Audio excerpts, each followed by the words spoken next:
Please excuse any tool noises you might hear in this episode. We're recording while our building is being worked on. If you've been listening for a while, you know we're working on a brick-and-mortar Merrimack Bakehouse store, and that is under construction literally as we speak. They're actually drilling holes and pounding nails and driving screws into that brick and mortar, literally while we're going to be speaking.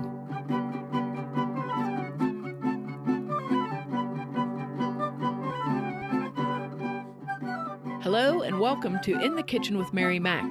Today we're going to be making a rather exotic dish, Moroccan meatballs. These are extremely tasty. They use an herb blend that, it's an herb blend that I have never used before and never thought to use before. And they are in a tomato-based sauce that is as spicy as you want it to be. These things are very good, and I think you're really going to enjoy them. So, here we go. First, I'm going to give you the recipe for the Moroccan spice blend that we're going to be using in both the meatballs and in the sauce. And where did you find this recipe at? Well, we had an international dinner at church. It was called A Taste of North Africa. And we were finding North African recipes.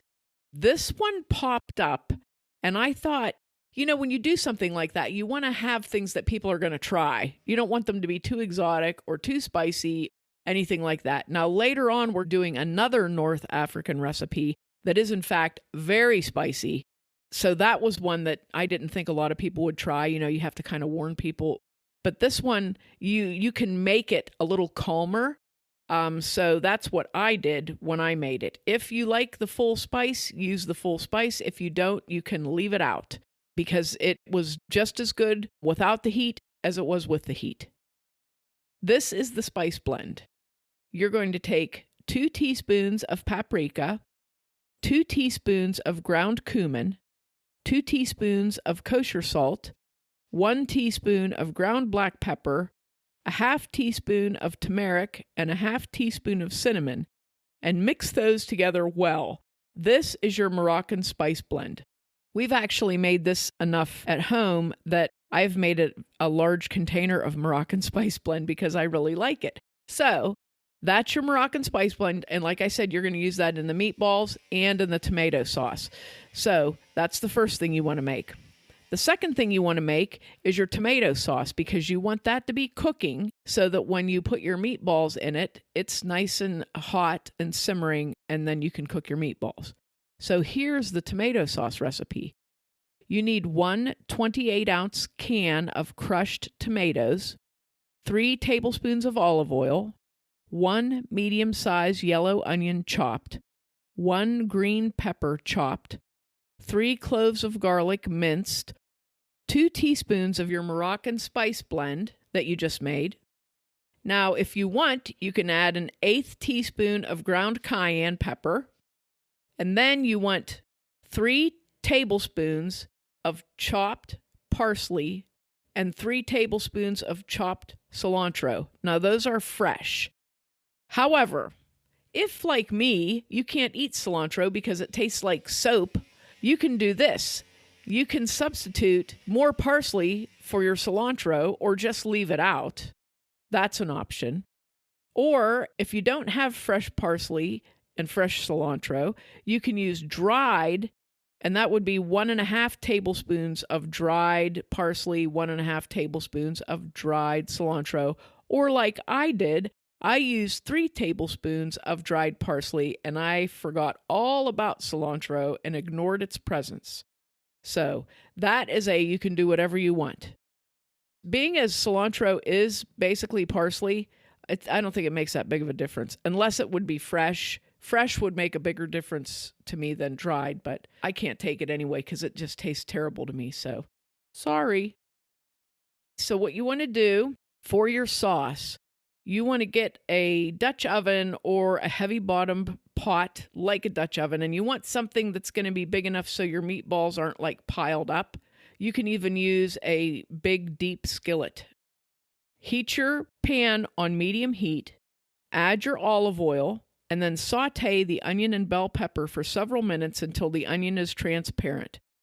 Add the garlic and the spices and stir and saute for another minute.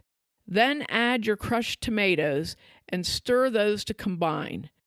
Once you get that to a nice simmer, turn off your heat and take the pan off the heat and let it sit for about half hour to cool down a little bit.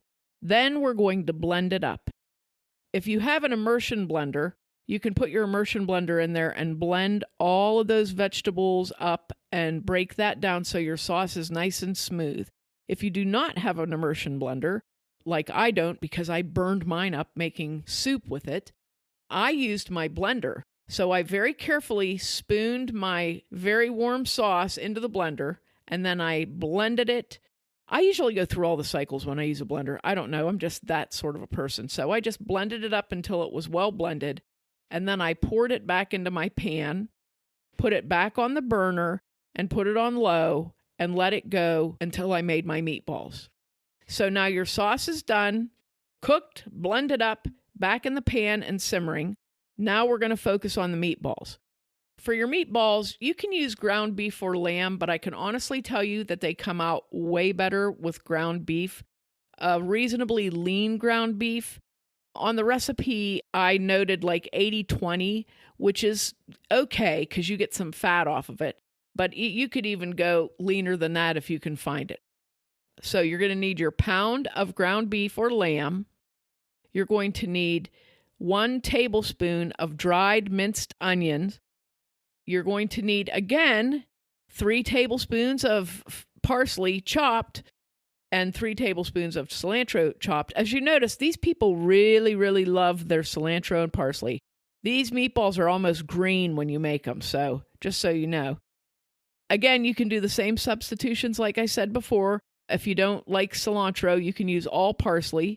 If you don't have fresh, you can use 1.5 teaspoons of dry parsley and 1.5 teaspoons of dried cilantro, or again, as I did, 3 tablespoons of dry parsley.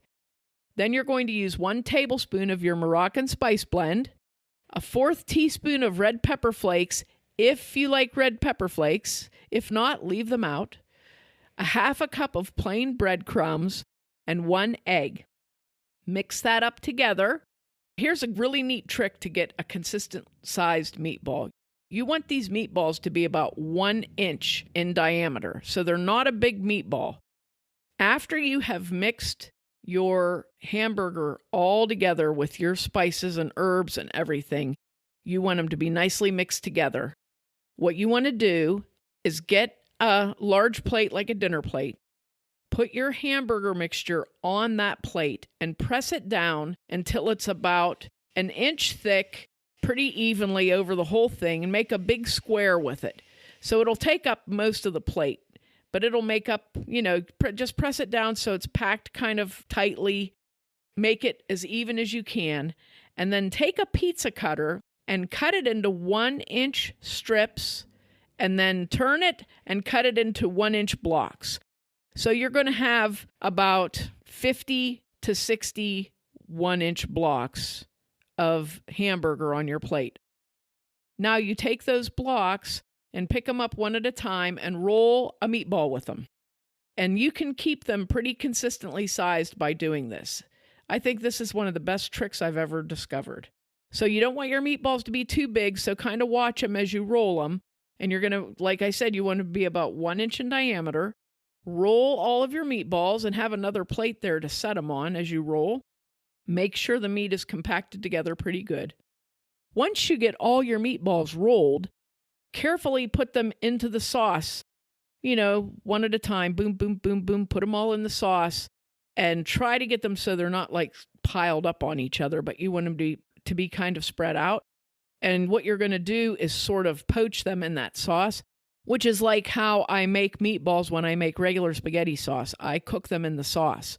So put them into the sauce. Once you get them all in the sauce, carefully shake your pan so the sauce kind of goes over all the meatballs. Make sure everybody's under the sauce. And let that cook for 10, 15 minutes, or even longer if you just want to let that simmer. You can test a meatball to see if it's done by taking its temperature with a temperature probe or cutting it open on a little plate and trying it out. And then when those are cooked, You can serve them as they are with just some nice crusty bread, or you can serve them with couscous. Now, there's two types of couscous, so you can either do the Mediterranean style, which is very tiny. They usually sell that where the pasta is in your grocery store. Mediterranean couscous. Just get a little box of it and you make it up to your package instructions. Or you can also use Pearl Couscous, which I prefer. They're like a round noodle. They're very much like a large size pastine. You know? Well, couscous is pasta, isn't it? Yeah, it's made from semolina flour, but they're like a round ball. They look like a little pearl. They really do. And so that's what I always use. And those are super good with it. And then what you do is you put your couscous in a serving dish, like a round flat pasta dish. Put your couscous on there and make a well in the middle, and then put your meatballs in. If you want, you can sprinkle some parsley, cilantro, and olives over the top of that just for show. You do not have to do that, though, because they're very good just the way they are. This is a really good dish. It freezes well, even with the couscous. It freezes well. It makes great leftovers. We have really enjoyed it. I've made this several times now, and we really like it. It's just a very different flavor. The richness of the spices, to me, is just incredible. Like, you know, because like I said, it's a different spice blend than I'm used to. It's very good, and it's very simple to make. Make sure to check us out online on social media at Mary Mac Bakehouse and on our website, marymacbakehouse.com, where we have all the written out recipes that you can print, download, whatever you want. Thanks a lot for listening if you did, and if you didn't, too bad for you.